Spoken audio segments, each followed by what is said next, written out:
শব্দখিনি hello' friends জ্যোতিকামিক্সয়টিৰ মই জ্যোতিকাই আপোনালোক সকলোকে স্বাগতম জনাইছোঁ। ফ্ৰেণ্ডছ আশা কৰিছোঁ আপোনালোক ভালে আছে। ফ্ৰেণ্ডছ আজি মই বাৰু ক'লৈ ওলাইছোঁ চাওকচোন। এয়া মই গৈ আছোঁ আমাৰ চাপানালাৰ চম্পাৱতী জলপ্ৰপাতলৈ যোৱা এই ৰাস্তাৰে। আৰু ক'লৈ গৈছোঁ জানেনে? এই বছৰটো মই পিকনিক খোৱাই নাই। আজি পিকনিক খাবলৈ গৈ আছোঁ চম্পাৱতী জলপ্ৰপাতৰ কুঁৱাৰীলৈ। চাওকচোন আমাৰ কিমান সুন্দৰ প্ৰাকৃতিক দৃশ্য, চাবলগীয়া নহয়নে? আৰু গৈ আপোনালোকৰ লগতো শ্বেয়াৰ কৰিছোঁ। আপোনালোকে এই পিকনিকটোৰ আয়োজন কৰিছিল মোৰ ভাইটিহঁতে, ভাইটি, বোৱাৰী, মোৰ বা আৰু ভাগিনহঁত সকলোৱে মিলি পিকনিকৰ আয়োজন কৰিছিল আৰু মোক মাতিছিল। যিহেতু এওঁ আহিবও নোৱাৰে, কাৰণ মাক এৰি পেলাই আমি দুয়োজন পিকনিকলৈ আহিব নোৱাৰোঁ। তেওঁলোকৰ অনুৰোধ ৰক্ষা কৰি নহাকৈ নোৱাৰিলোঁ।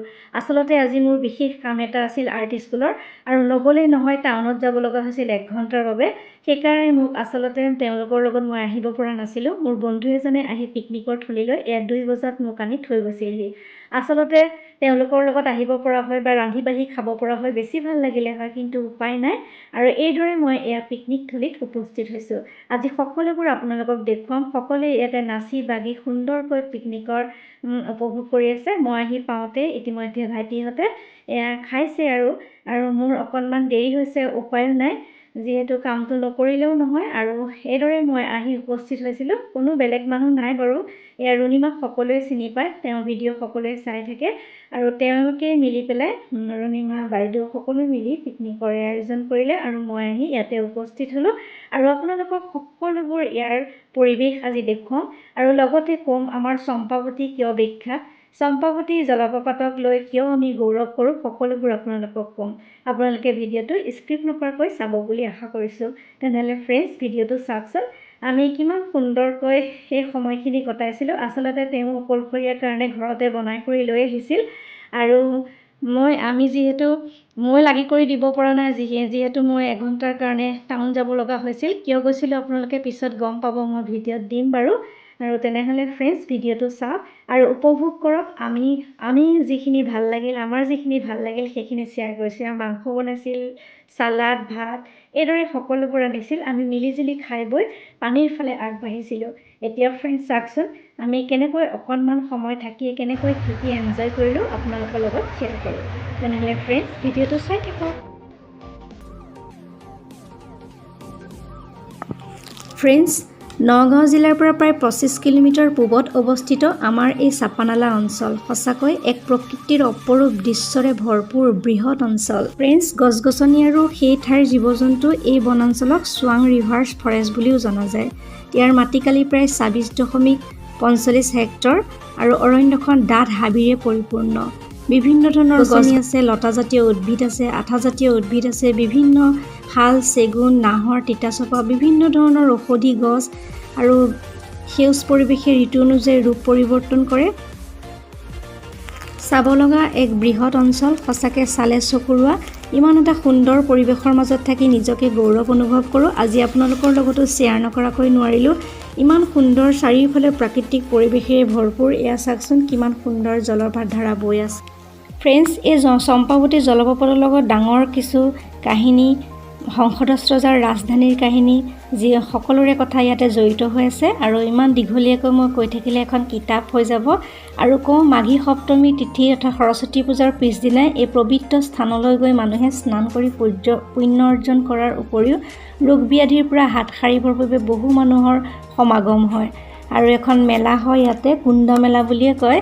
এই স্থানত বুঢ়াৰ পৰা শিশুলৈকে মাঘ মাহৰ সপ্তমী তিথিৰ দিনা দুকমুকালিতে সেই স্থান পোৱাকৈ যাত্ৰা আৰম্ভ কৰে।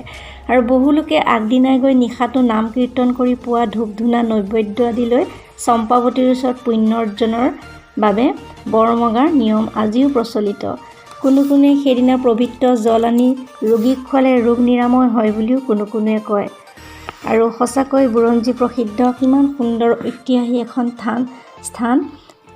এই জলপ্ৰপাতৰ ওচৰলৈ যাবলৈ শিলে শিলে তলে তলে বগাই যাব লাগে। চালে চকুৰোৱাই প্ৰাকৃতিক দৃশ্য। বিভিন্ন স্থানৰ ওখ পাহাৰৰ শিলৰ ফাকৰ পৰা নিৰ্গত হোৱা খৰস্ৰোতা জলধাৰাৰে সৃষ্টি হৈছে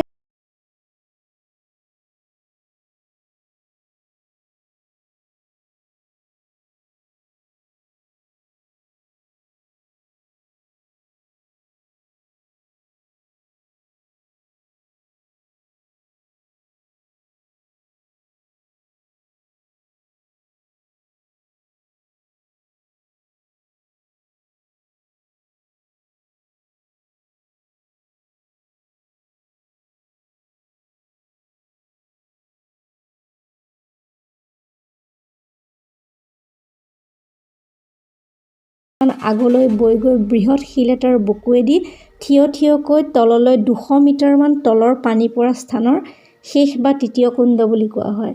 ইয়াত 3টা কুণ্ড আছে আৰু সেই অংশ শিলৰ পানী পৰি কিমান যে দ হৈছে সঁচাকৈ অনুমান কৰিবই নোৱাৰি। ফ্ৰেণ্ডছ, এইটো ৰাস্তাই তলে তলে শিলে প্ৰায় 3 কিলোমিটাৰ গ'লেহে সেই স্থান পোৱা যায়।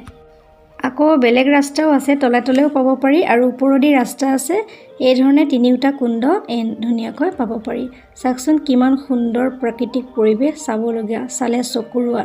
আৰু ফ্ৰেণ্ডছ চাওকচোন, এয়া কিমান ধুনীয়া পানীখিনি আৰু পানীত ভৰি থ'বলৈ মন গ'ল আৰু এয়া গৈ বহিছিলোঁ। আৰু বিভিন্ন ধুনীয়া ঠাই আছে, মই আগতে দেখুৱাইছোঁ, নীলা পানী হদহদি আৰু এয়া ইমান ধুনীয়া শিলৰ মাজে মাজে প্ৰাকৃতিক পৰিৱেশ, কিমান সুন্দৰ। এয়া ৰুণিমায়ে ভিডিঅ' কৰি আছে আৰু ময়ো ইয়াতে ভিডিঅ' কৰিলোঁ। সেয়া বা আছে আৰু এই অকণমানিজনী এইখিনিতে পুতলাটো কিনিছিল, ৰৈ আছে। আৰু সেইটো ভিতৰৰ যিটো ৰাস্তাৰ কথা কৈছোঁ, সেইফালে তলে 3 কিলোমিটাৰমান যাব লাগে। আৰু চাওকচোন কিমান ভাল লগা এটা পৰিৱেশ। আজি আবেলিটো এনেকৈ কটালোঁ তেওঁলোকৰ লগত। তেওঁলোকে জোৰ কৰাৰ কাৰণে আচলতে আহিব পাৰিলোঁ। যদিও মই আগত আপোনালোকক জলপ্ৰপাতটো দেখুৱাইছোঁ, সেই জলপ্ৰপাতটোলৈ যাবলৈ ইয়াৰ পৰা 3 কিলোমিটাৰ তলে তলে আমি যাবগৈ লাগিব। আগতে যোৱা মই অকণমান ভিডিঅ' ক্লিক এটাহে আপোনালোকক লগত শ্বেয়াৰ কৰিছোঁ। সেই জলপ্ৰপাতটো পাবলৈ এতিয়াও বহুত বাকী। আমি তলৰ সেই ঠাইতহে আমি থাকিছিলোঁ। এইখিনিৰ পৰা ভিতৰে একদম ভিতৰলৈ যাবগৈ লাগিব, তেতিয়াহে আপোনালোকে সেই ধুনীয়া প্ৰাকৃতিক দৃশ্যটো দেখা পাব। এয়া আমি সকলোবোৰ যাবলৈ ওলাইছোঁ। সন্ধিয়া নামি আহিছে, 4টামান বাজিব সময় হৈছে। আৰু এয়া পিকনিকৰ থলী। এয়া চাওক, অলপ ওপৰলৈ উঠিব লাগে। এতিয়া পিকনিকৰ পৰিৱেশবিলাক আপোনালোকৰ লগত শ্বেয়াৰ কৰিম।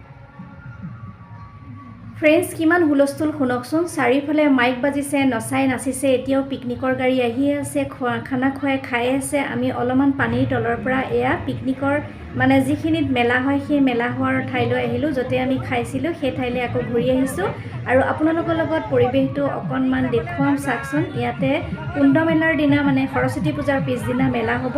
সেইকাৰণে এতিয়াৰ পৰাই এয়া হুলস্থুল চলি আছে। এয়া ভাগিন যাবলৈ ওলাইছে, বাই বাই দিলোঁ। সেই এগৰাকী ভাগিন, এয়া ভতিজা, 2জন আগতেই যায়গৈ। আমিও যামগৈ আৰু লাহে লাহে অকণমান বাগানৰ মাজত ৰ'ম। আপোনালোকে ভিডিঅ'টো চাই থাকক আৰু কি কৰোঁ। ফ্ৰেণ্ডছ, পিকনিক থলীত সকলোৱে নাচি আছে, খাই আছে আৰু ধুনীয়াকৈ ইয়াতে সৰু সুৰা দোকান কিছুমানো আহিছে। কুণ্ড মেলাৰ দিনা আৰু বহুত দোকান পোহাৰ আহিব। সকলোবোৰ পা পৰিষ্কাৰ চলিয়ে আছে আৰু এয়া ধোঁৱা চোৱা উৰাই দিছে, মানে চাফা কৰি জ্বলাই দিছে সকলোবোৰ। এয়া চাওকচোন, ধুনীয়া দোকান আহিছে আৰু এয়া পুতলা এটা মাইনাজনীও কিনিছিলে আমাৰ। আৰু এয়া কিমান ধুনীয়া দোকানবিলাক আহিছে, জুৱেলাৰীবোৰ আহিছে, টুপিবিলাক আহিছে। টুপি এটা পিন্ধিও চাইছিলোঁ, চাওকচোন কেনে লাগিছে। এটা ৰুণিমায়ে পিন্ধি চাইছিল, এটা মই পিন্ধি চাইছিলোঁ আৰু আমি সকলোৱে টুপি পিন্ধি ফটো উঠিছোঁ। আৰু এনেকৈ আমি এয়া মেলাবিলাক চাই আছিলোঁ আৰু মেলাতে বিভিন্ন ধৰণৰ টুপি, জুৱেলাৰী, বিভিন্ন ধৰণৰ বস্তু আহিছিলে আৰু এয়া ধুনীয়া জুৱেলাৰী কিছুমানো আহিছিল। মেলাত আৰু আহিব। এতিয়া যিহেতু 1 তাৰিখৰ পৰা সৰু সুৰা মেলা এখন হৈয়ে আছে আৰু জানুৱাৰী, নৱেম্বৰ, ডিচেম্বৰ মানৰ পৰা হৈছে। এয়া হৈছে এওঁৰ বন্ধু, তেখেতেও আমাক তাতে লগ পালে আৰু এয়া হজৰদা, তেওঁ আমাক সকলোকে পাণ খোৱালে আৰু ভাল লাগিল লগ পাই। এতিয়া বা আৰু মই এয়া গাড়ীত বহিলোহি। এই গাড়ীখন 1985 চনৰে গাড়ী, মাৰুতি চুজুকি। এইখন এতিয়াও ভাইটিয়ে মেইনটেইন কৰিয়ে আছে আৰু এইখন ধুনীয়া হৈ আছে গাড়ীখন। আমি সকলোবোৰ এই গাড়ীখনতে উঠিলোঁ আৰু উঠি পেলাই এয়া চাওক, আমি ঘৰমুৱা হৈছোঁ। আৰু আহি থাকোঁতে এয়া চাওক, সকলো পিকনিকৰ থলী, কিছুমান যাবলৈ ৰেডি হৈছে, কোনোবা গৈছে, কিছুমান কিন্তু এতিয়াও আহি আছে। সকলোৰে ফূৰ্তি দেখি ভালো লাগে। বছৰটোত এদিন পিকনিক খাবলৈ আহে, বিভিন্ন ধৰণৰ বিভিন্ন ঠাই মানুহ সকলোবোৰ আহে। চাপানলাৰ প্ৰাকৃতিক পৰিৱেশৰ মাজত বনভোজ খাই সঁচাই ভাল লাগে আৰু সকলো মানুহ আহি ইয়াতে উপভোগ কৰে। আমি এনেধৰণে আজি আবেলিটো এনেকৈ কটালোঁ আৰু এতিয়াও চাওকচোন, কিছুমানে পাত পাৰিয়ে আছে। আমি ঘৰমুৱা হৈছোঁ আৰু লাহে লাহে। আৰু এইদৰে আমি আহি আছোঁ, যিহেতু 4টা বাজি গৈছে আৰু এয়া কিছুমানে নাচিয়ে আছে, কিছুমানে খাই আছে, কিছুমানে ফুৰি আছে। এতিয়াও সকলোবোৰ দেখি চাওকচোন, মই কেমেৰাত বন্দী কৰি আনিলোঁ আৰু আপোনালোকৰ লগত শ্বেয়াৰ কৰিছোঁ।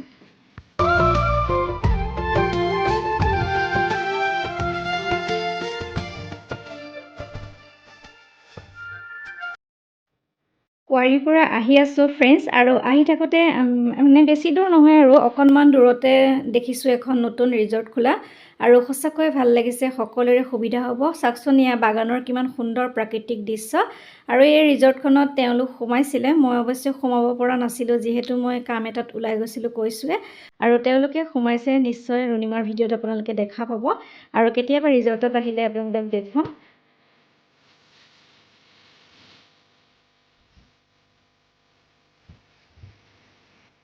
ফ্ৰেণ্ডছ, আমি এইখিনিতে অকণমান ৰৈছিলোঁ, আৰু চাওকচোন ইয়াৰ প্ৰাকৃতিক পৰিৱেশ।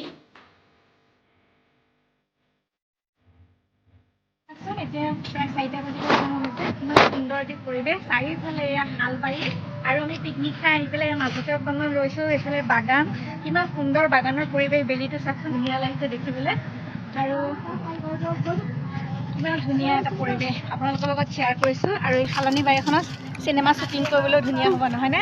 চাওক কিমান ধুনীয়া, একদম চাৰিওফালে পৰিৱেশ চাবলগীয়া, নহয়নে? আৰু চাওক, ইয়াতে ফটো উঠিলোঁ, অলপ সময় ৰ'লোঁ। ভাইটি গাড়ীতে বহি আছে, আৰু চাৰিওফালে পৰিৱেশটো এবাৰ কেমেৰা দি উঠাই দেখুৱাই দিছোঁ।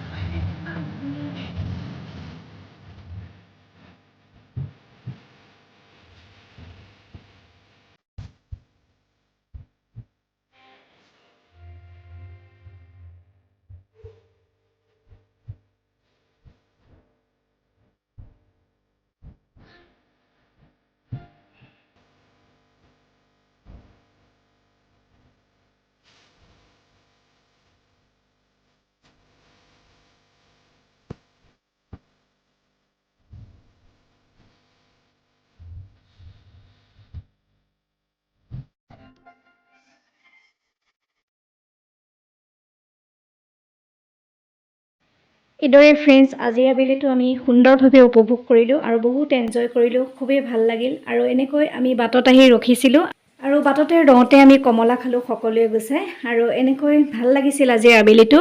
আৰু এওঁ থকাহেঁতেন আৰু ভাল লাগিলেহেঁতেন, উপায়ো নাই যিহেতু ঘৰত থাকিবলগীয়া হৈছে বহুদিনৰ পৰা। আৰু বেছি সময় আমি থকা নাছিলোঁ অৱশ্যে।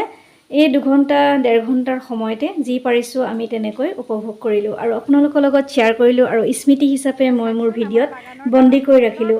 ভিডিঅ'টো চাই কেনে পালে ফ্ৰেণ্ডছ? যদি ভাল লাগিছে তেনেহ'লে লাইক কৰিব, কমেণ্ট কৰিব, আৰু চেনেলটো ছাবস্ক্ৰাইব কৰিবলৈ নাপাহৰিব। তেনেহ'লে ফ্ৰেণ্ডছ, আজিলৈ আহিছোঁ, পুনৰ নতুন কাম লৈ আকৌ আহিম।